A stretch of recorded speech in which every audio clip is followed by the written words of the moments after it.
Nagsimula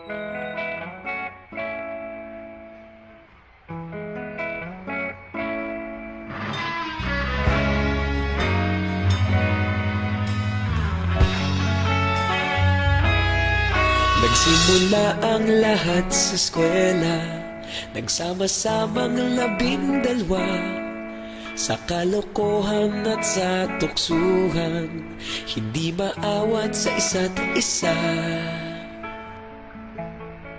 Madalas ang standby sa cafeteria, isang barkada na kay saya.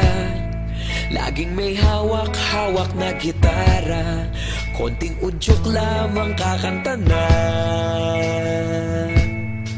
Kay simple lamang ng buhay noon, walang mabibigat na suliranin. Problema lamang laging kulang ang datong. Sana napunta ang panahon? Sana nga ba? Sana nga ba?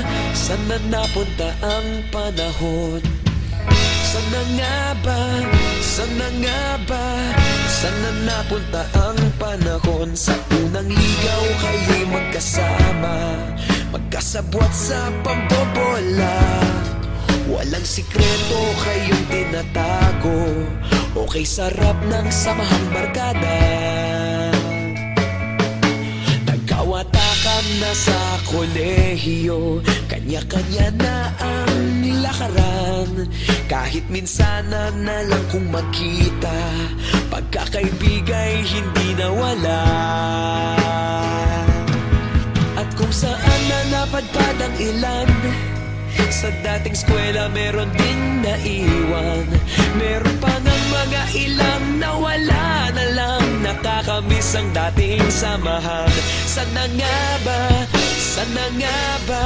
Sana nga bang barkada ngayon? Sana nga ba? Sana nga ba? Sana nga bang barkada ngayon?